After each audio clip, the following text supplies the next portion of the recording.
My name is Lauren, and I was my mom's first child. She had me when she was still figuring out her life. She got married young, right after high school, to my dad, Scott. They were more focused on love than on money, which didn't work out well for long. I was still just a little kid when she met Kyle, a guy with a lot of money and a fancy car. She left my dad, took me with her, and never looked back, except to collect the alimony checks. At first, Kyle seemed nice. He would bring me little treats and let me play in his big office filled with shiny things. But my mom changed around him. She always looked at me like I reminded her of a life she wanted to forget. One evening, I overheard them talking in the kitchen while I was supposed to be watching TV. "She's too much like Scott," my mom said sharply. "Always asking questions, always looking at me like he used to." I didn't understand what she meant at the time, but it hurt to hear her talk about me like I was a problem. I loved my real dad. Sure, he lived in a small apartment on the other side of the city, but every moment with him was fun, even if we were just playing in the park or eating cheap pizza. My mom's words from that night stuck with me, and she only became more critical over time. "Can't you do anything right?" she'd say whenever I tried to help around the house or did my schoolwork in the living room. My dad, on the other hand, was different. "You're doing great, Lauren," he'd tell me whenever I showed him my grades or a drawing from school. "Don't let anyone tell you otherwise." Life at my mom and Kyle's house got more stressful when I started school. My mom was always talking about appearances, how I needed to wear the right clothes and hang out with the right kids. "Why can't you dress like Karen's daughter? Look at her," she'd say, showing me a picture from a party I wasn't invited to. One day, after she scolded me for tracking mud into the hallway, I finally snapped back. "At least Dad doesn't yell about a bit of dirt." The slap came fast, her hand stinging my cheek before I knew it. I even saw it move. "Don't talk about your father like that," she hissed, her face close to mine, her breath smelling of coffee and anger. Tears started to fill my eyes, but I held them back, just like Dad taught me. That night, lying in my bed, I promised myself I wouldn't let her see me cry. I wouldn't give her that satisfaction. When Mom announced she was pregnant again, the whole house felt different, like something big was about to change, and not in a good way. She had that glow people talk about when they're expecting, but it never seemed to shine in my direction. "I'm having a baby with the man I love, Kyle. It's going to be perfect," Mom said one evening, rubbing her belly while Kyle beamed like he'd won a prize. Kyle, always trying to charm, added, "We'll need to redo the guest room, make it fit for a little princess." My heart sank. They were talking about my room, my little corner in their world. "What about my room?" I asked, trying to keep my voice steady. Mom shot me a look, her smile turning tight. "You can move into the smaller room, Lauren. It's only fair. The baby will need the space." The way she said fair made it sound like it was already decided, no room for arguing. So I moved, packed up my things, and settled into the smallest room in the house, barely bigger than a closet. Time flew by, and soon Mary was born. She was all anyone could talk about. "Isn't she just the most beautiful baby you've ever seen?" Mom would gush to her friends over the phone, cradling Mary like she was the most precious thing in the world. "Yeah, she's cute," I'd mutter, trying to join the conversation. Cute was an understatement. Mary was adorable, and I couldn't help but love her from the moment I saw her. I wanted to be a good big sister, to be involved and help out. One afternoon, I tried to sneak into Mary's room while Mom was busy in the kitchen. I tiptoed in, peering over the crib at my baby sister, who was gurgling happily. "Hey there, Mary," I whispered, reaching out a finger for her to grab. But Mom must have heard me, because suddenly she was at the door, her voice sharp as a knife. "What are you doing, Lauren? I told you to ask before going into her room." "I just wanted to see her," I protested, feeling the familiar sting of tears pricking my eyes. I wanted to help, but Dad was different.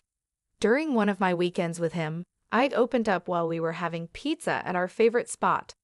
Mom's always on edge when I'm around Mary. It's like she thinks I'll break her or something, I said.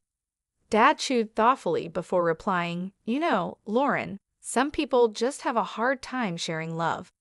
It's like they think there's only so much to go around. But remember, you've got a big heart. Don't let your mom's behavior make you think otherwise. His words helped a little, but back at Mom's house, the distance between us kept growing. Even when I tried to share stories about school or friends, Mom's attention was always split, half listening and half watching Mary. One day, I came home with a school award, second place in the science fair. I was so excited, clutching the certificate like it was a ticket to their approval. Look, Mom, I won this, I exclaimed, holding it out to her as she fed Mary. That's nice, dear, she said without looking up. Put it on the fridge or something.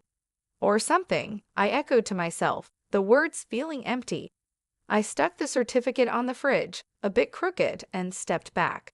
To them, it was just another piece of paper, just another day in Mary's shadow. By the time I reached high school, things were pretty rough at home.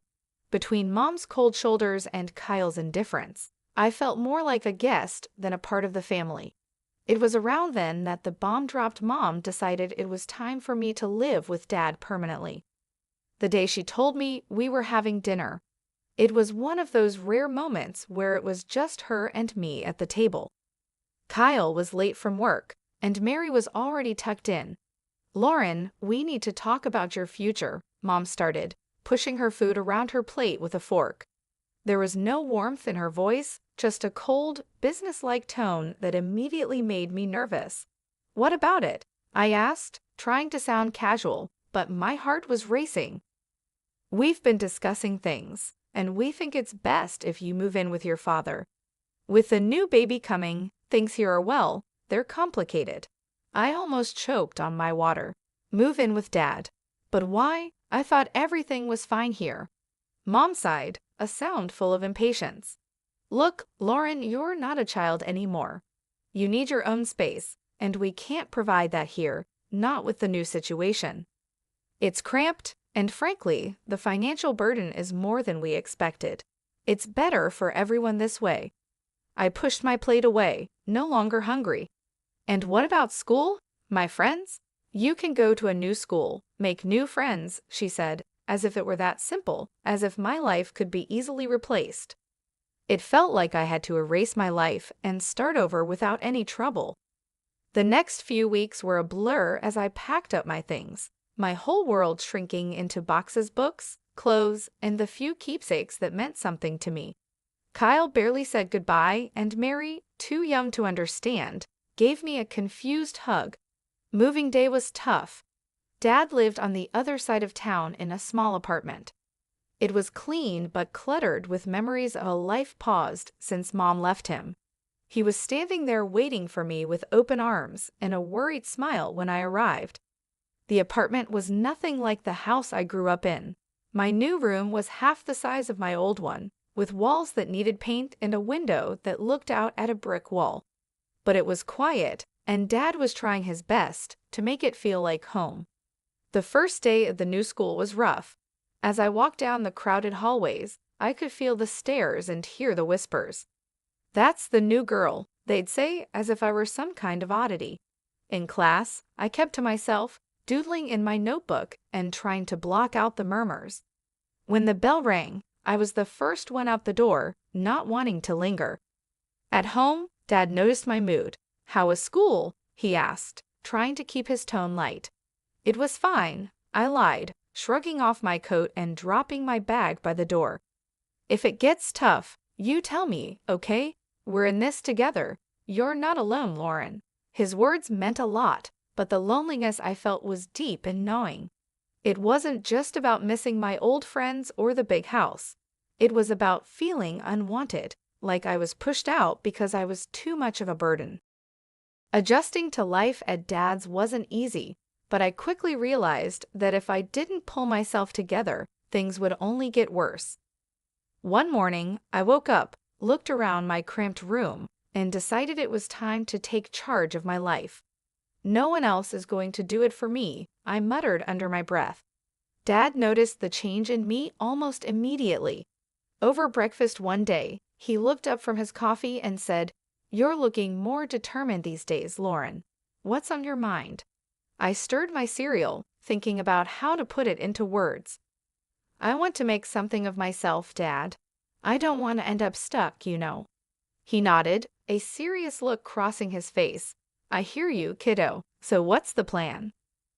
"That scholarship, the big one for the top students, I'm going to get it," I declared, more to convince myself than him. Dad's smile was all the encouragement I needed.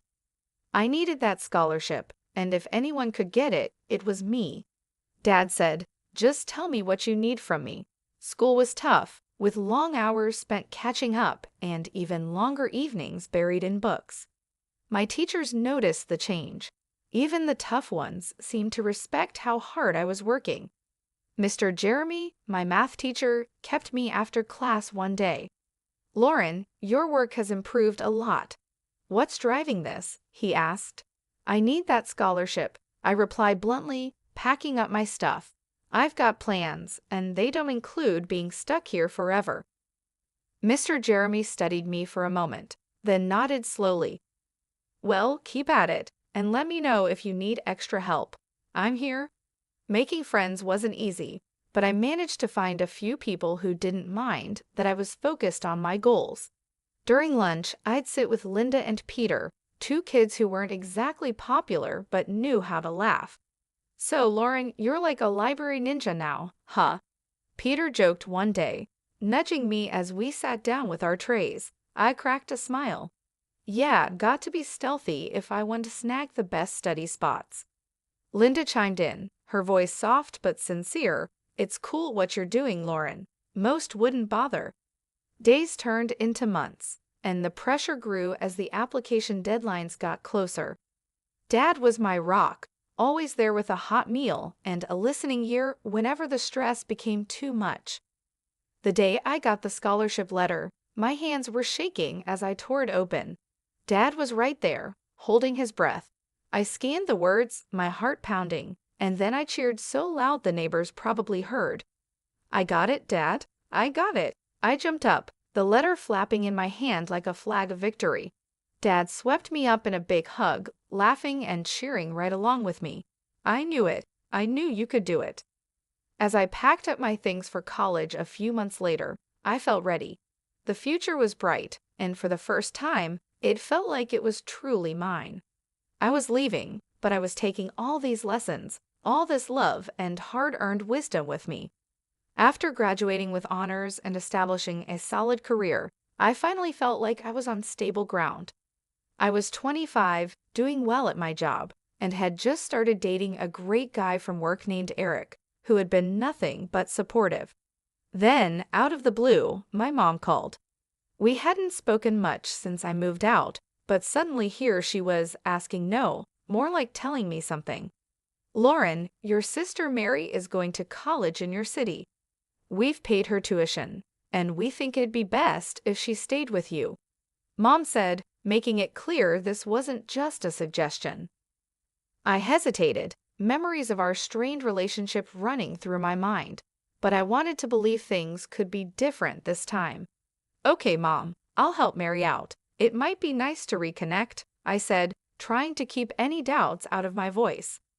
Mary moved in 2 weeks later, and it was obvious right away that we were very different. She was as stunning as ever, completely focused on her looks and living a high-maintenance lifestyle. She brought with her a suitcase full of expectations and a personality that expected them to be met. "Can you make sure we have almond milk and kale?" "I'm on a special diet," Mary said casually on her first evening, checking herself out in the mirror. "Sure, I'll add them to the grocery list," I replied, trying to be accommodating. But living with Mary turned out to be harder than I expected. She partied like there was no tomorrow, often coming home at dawn, her carefree laughter echoing through the apartment while I lay awake, worrying about work meetings and presentations. One afternoon, Eric came over while Mary was getting ready for another night out. I noticed how she smiled at him just a bit too sweetly, and for a bit too long. After she left, Eric spoke up. Lauren, I think Mary's got the wrong idea about me. She's been, well, flirty. I felt a wave of anger and embarrassment. Thanks for telling me, Eric. I'll talk to her. When I confronted Mary, she just laughed it off. Oh, come on, Lauren, I'm just being friendly. Besides, can I help it if he likes me back? That's my fiancé, Mary. You need to respect that, I replied, my voice firm. Her laugh turned cold. Lauren, I'm used to getting what I want. I always have. That was the last straw. I couldn't live like this, feeling like I had to guard my life from my own sister. You need to find another place to live, Mary. This isn't working out, I said, making it clear that I meant it. I told her my decision was final, and Mary stormed out, slamming the door behind her. Within an hour, my phone rang. It was Mom, and her voice was cold and sharp. You're such a jealous girl, Lauren. You can't stand to see your sister happy, can you? I just want respect, Mom, that's all, I replied, but it was like talking to a wall. After that, things went quiet between Mary and me. I heard through the grapevine that she dropped out of college and was drifting through her social circles on charm and whims. As for me, I refocused on my life with Eric, my work, and rebuilding my boundaries. 3 years flew by since I last tried to patch things up with my family. Things were going well for me, I was moving up at work, and life with Eric was better than ever. That's when I heard the news about Mary. She had dropped out of college and was getting married to some rich guy she'd met. Feeling a mix of curiosity and goodwill, I picked up the phone to call home and offer my congratulations. Mom answered, her voice cold and distant as always. Mom, I heard about Mary's wedding. I just wanted to say congratulations, I started, trying to keep my tone light. Well, don't bother. We're not waiting for you at the wedding. It's for rich people only, and we don't need any beggars there, she spat out, her words cutting deep. I clenched the phone a little tighter, feeling the old sting of rejection. Really, Mom, that's how you're going to be. What did you expect, Lauren? You've always been the difficult one. Just stay away, she said before hanging up. I stood there, phone in hand, the dial tone echoing in my ear. The hurt was real, but I wasn't going to let it ruin me. I found out later that they'd spared no expense on Mary's wedding, hiring popular artists and actors to make it a lavish affair. Time passed, and life didn't stand still for me either. Eric proposed, and suddenly I was planning my own wedding, nothing extravagant, but every bit filled with love and sincerity. I called Dad to share the news. He was overjoyed. Lauren, that's wonderful. You bet I'll be there. I wouldn't miss it for the world, he said, his voice brimming with happiness. Encouraged by Dad's reaction, I made one last attempt to bridge the gap with my mom. I dialed her number, my heart racing as I waited for her to pick up. Mom, I'm getting married. I want you to come, I said, holding my breath. Her reply was as cold as a winter breeze. No, Lauren, not interested in attending some modest gathering of losers. Count me out. I swallowed hard, fighting back the hurt. All right, Mom, take care, I said and hung up, knowing it was probably the last time I'd invite her into my life. Our wedding day was simple but beautiful. Dad walked me down the aisle, his presence a steady comfort. The room was filled with genuine smiles and heartfelt congratulations, a stark contrast to the grandeur and coldness of Mary's wedding spectacle. Our modest reception was filled with laughter, dancing, and stories. Eric and I mingled with friends and family who loved us for who we were, not for money or status. Life was going well, and Eric and I were thrilled to be expecting our first child. Then one ordinary afternoon, my phone rang, and the voice on the other end turned my day upside down. It was Mom, and she wasn't calling to congratulate me. Lauren, you have to take us in. We're desperate, she blurted out without even a hello. Mom, what's going on? I asked, though part of me didn't want to know. It's all gone wrong. Kyle's business failed. We mortgaged the house for Mary's wedding, and now it's all just gone. And your sister's marriage is over. Her husband kicked her out and is demanding money for her cheating, she explained hurriedly, her voice edged with panic. I took a deep breath, trying to process the flood of information. Okay, slow down. What exactly are you asking of me? We need a place to stay, all of us. We're coming to your house, she stated matter-of-factly, as if it were the most obvious solution. The request, or rather the demand, hit me hard. No, Mom, you can't just decide to move in with us. It doesn't work like that. Lauren, you owe us after everything we've done for you, she snapped, her voice sharp and commanding. That struck a nerve. Oh, you, Mom? Remember how you were when I needed you most? You pushed me out. You chose everything over me. And now you expect me to just open my doors. Her voice rose. You're being selfish, Lauren. Where is your family spirit? I am your mother. And you've never let me forget it. But being a mother doesn't mean what you think it does. It's not about debts and demands. I shot back, my patience wearing thin. Her fury was palpable even through the phone.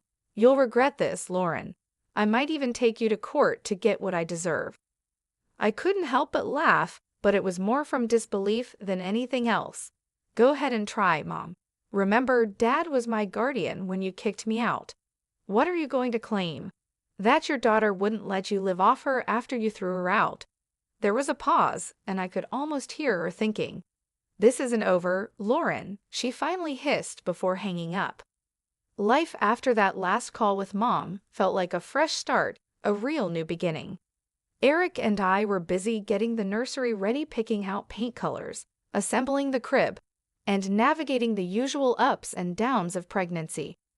It was a bright and early Friday morning, and I was setting up some baby clothes we had just bought, folding them neatly into the new dresser. Eric was drilling something in the corner, the electric screwdriver buzzing away. He stopped, wiped his forehead, and looked over at me with a smile. How's it going over there, Lauren? Need any help? I've got it, thanks. Just thinking about everything. It's really happening, huh? I responded, running my hand over a tiny soft onesie. It really is. We're going to be parents, Lauren, he said, his voice full of awe and a bit of nervous excitement. Just then, there was a knock at the door. I was surprised. Who could it be this early on a Friday? Eric went to answer it while I continued organizing. I heard voices, and then Eric called out, Lauren, it's for you. Walking into the living room, I was surprised to see my dad standing there with a big grin on his face and a teddy bear in hand. Surprise, he exclaimed. Dad, what are you doing here? I couldn't hide my delight as I rushed over to give him a big hug. I wanted to come and see how my favorite daughter is doing, and I brought something for my future grandchild. He handed me the teddy bear, which was soft and cuddly. Thank you, Dad. It means the world to me that you're here, I said, feeling a bit emotional. We sat down, and Dad looked around at the half-assembled baby furniture and the stacks of baby books. Looks like you're almost ready for the little one. We're trying. It's a lot, but we're excited, I told him, then paused, biting my lip. Dad, I had another call with Mom. It didn't go well. Dad's expression turned serious. I heard about it from your mom. She wasn't too pleased, was she? No, she wasn't.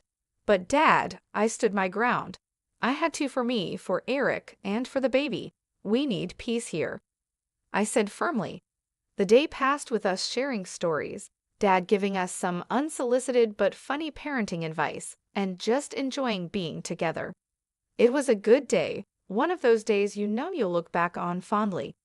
As the sun set, painting the sky in shades of orange and pink, Eric, Dad, and I sat on the porch, a gentle breeze rustling the leaves. Eric put his arm around me, and I leaned into him. Despite everything with Mom and all the drama, I feel lucky. We have each other, and we're about to start this amazing new chapter. I have a feeling it's going to be great, I said, looking out at the fading light. Eric kissed the top of my head. It will be. We've got this, Lauren. As night fell and Dad said his goodbyes, I felt a deep sense of contentment and readiness for what was to come. The challenges with my mom and the uncertainty of new beginnings had been tough, but they led me here, to this moment, surrounded by love and support.